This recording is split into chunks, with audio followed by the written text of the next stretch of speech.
there, everybody, and welcome back to another lovely video.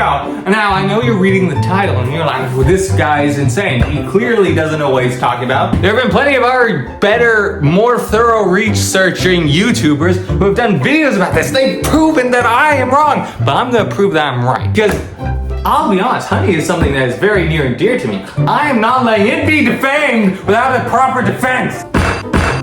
And I will be its ace attorney in this little jury of the online debate world. I know what you all must be thinking. How do I, this random dude you never even heard of before, know so much about this? And how will I outdo every other YouTuber who's talking about it? What do I know that's more than everyone else? Well, I'll tell you. See, I watched a film. I call it a film, but it really should be classified as a documentary. And that documentary spoke about honey in great detail, with great science and great factual-esqueness. So I know exactly what I'm talking about because the film was like 1 hour and 31 minutes long. It had like a really famous person talk is the narrator or the main protagonist of the film, so I must know what I'm talking about. But first, let's dive into why would someone trying to be defame this? What are the logical reasons? I told you about money, but that's not it. They're trying to keep it for themselves. They know how sweet of a deal it is, so they're trying to contain it all for themselves. It's all in this movie, right here. You watch it yourselves. They show how people try to conceal it and sell it in little jars, the secret sauce, so that way no one else can have it. I know what else you're thinking. These are some pretty bold claims. What, I'm gonna be able to know more than all these other people? Well, what if I told you I have famous people backing my claims? People that clearly, because they're famous and they're well known, they would never betray our trust as an audience. Because why would they ever do that? That's not the kind of world we live in. People like Winston Churchill, how famous he was, he would never steer us astray. He's got church in his name, for crying out loud. That must mean the honey has been making people money for years. It was discovered roughly 10,000 years ago, back in the way days of the past, back before the internet, Wi-Fi, bagels. Before it all started, we had honey. Now, originally the cavemans of before and the past people of before, they did have their elegant mustachios thanks to the bread that they invented, but they had nothing to smear the bread with. They didn't have butter back then, but they needed a butter thing to add to that. So they looked around, and eventually they saw these angry bees just buzzing around.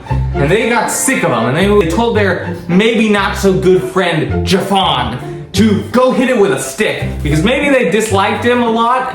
Maybe they disliked Jafon and they thought it would be funny to watch Jafon suffer. Jafon, being the good soldier he is though, picked up the biggest stick and boom! Destroyed the bees and the bee nest. And as they were smashing the bees, Jafon, over and over, they noticed the blood of the bee nest started erupting from it. This weird gooey thing that was very viscous. Or not viscous, the viscosity of it was very strange. And they saw that and they had their bread and they started twirling their mustaches and they were like, I have an idea. They took a little bit of honey and smeared it onto the bread and then they took a bite, but they didn't do it because they were worried they were going to get killed and a bunch of bees would burst through their chest like a horror movie. So they told the guy who hit it with the stick, the guy I totally know the name of and didn't forget because I have a poor memory. He was like, sure, because he's a good soldier. He took a bite and poof, and all of a sudden he had a chef's hat on. Mr. Moriarty twirling his Italian mustache and with his chef's hat pronounced, he goes, this is a good food. This is the future. And the others were like, wait, let me get some of that. And they smeared it on and they took a bite of the bread with the honey on it and poof, they all had little Italian hats, or it's French, I don't know the fudging nationality of those. You know the hat I'm talking about, the white one. Gourmand wore it in Wild Kratts. Now that we know the history behind honey, we know a bit more about it. We know its values. But why are people trying to defame it? I told you, it's all about the money. If you watch this documentary, you will know too.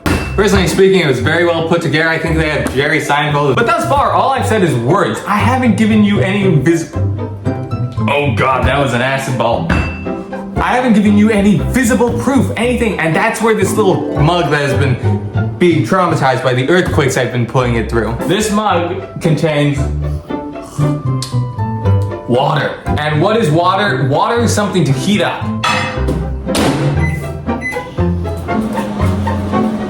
That slamming was excessive. You have a hot cup of water and you're like, wait, what the fuck are you doing? I'm gonna show you how useful honey is by giving you a real example. This is our science experiment, hot cup of water. Now what are we gonna do with that hot cup of water? We're gonna add some ancient dirt with special properties. These special properties are going to enhance us in a way that is very particular and special. It's very important when you pull many all-nighters and you don't have sleep, but you still gotta write that history paper. I'm talking about coffee. In its natural state, we have water, and you can't see it, so we're gonna show you. Now, I can't really angle this well because it's hard to do that with a tripod, but that's just boring old yuck water. No one wanna drink that, but guess what I got here? I got here special dirt, and with special dirt, we're gonna be especially cool because we use this special dirt to make it super able to keep us awake. How does it do that though? Quick little fun fact nerd out session because I still am a nerd by nature, so I'm still gonna talk about what I wanna talk about. Coffee, as we all know, keeps us awake, but how does it do it? Now, in your brain, you have these things called adenosine receptors. Fudge. Adenosine receptors. Now, what do? They receive adenosine, and adenosine is this little hormone, chemical, whatever you want to call it, that makes you feel tired. It's the thing that's causing my eyes to want to close and fall on the floor as I take a long, nice, wonderful nap. But I can't do that right now because falling on the floor face first does hurt. Brain has adenosine receptors. They receive adenosine, but that's not good because adenosine makes you tired and we don't want that. So what are we gonna do? We're gonna drink coffee, the super special dirt, and this special dirt, when poured into boiling hot water, allows us to have a special ability of blocking the adenosine receptors. Caffeine latches onto the adenosine receptors, stopping them, and they go, wow, you stop right there, we're not doing this. And the adenosine's like, the door to the adenosine party is closed. I guess we're all going to wait outside. And that's what they do. The adenosine is not actually being stopped. We just put like a barricade in front of the adenosine receptor. Think of adenosine receptor as a door. We just put a bouncer in front of the door party. That doesn't mean all the adenosine people are disappeared. No, they are just outside the bouncer, outside of the bouncer's domain, being like, okay, guess what, motherfudger? This bouncer's gonna get tired eventually, and then we're gonna jump in. And that's why you get that afternoon crash that once the coffee hits a certain point, you just get like, oh, I guess I do need sleep. And you collapse and you fall on your face in the middle of your chemistry class, and everyone laughs at you. Not that that's ever happened to me, of course. So we've explained how coffee works. That nerd out session over. Now we're gonna make it. Now I know what you're thinking. Why are you just adding these coffee grounds into your cup just like that? Well, let me tell you, this is instant coffee and it doesn't taste much different than normal coffee, but it has the great quality of being instantaneous. And I know what also you're thinking, dude, you have a micro. That's not a microwave. You have a coffee maker right there. Why don't you just use that? Because I'm a lazy son of a... Now check it out right here. We have our lovely dirt water. Let me get you a look at that. Oh fudge, I can't do that. Oh, look at that. Beautiful. I know. It's amazing. It's stupendous. It looks like god dang mud added to water, but that's all right because I'm sure it tastes just fine. It tastes just like battery acid. Now, for those of you who don't have the acquired taste of loving... I think I have to shrink you. Hold on. Reverse growth spurt. Yeah! Okay, for those of you who don't love the taste of battery acid, which is fudging no one, that's where our lovely friend comes in, honey! See, this yuck brown water will magically be transformed into less yuck normal-ish water. Now with just a few stirs, boom! We now have honey water, and now I know what you're thinking. Dude, it's just coffee with a little bit of water.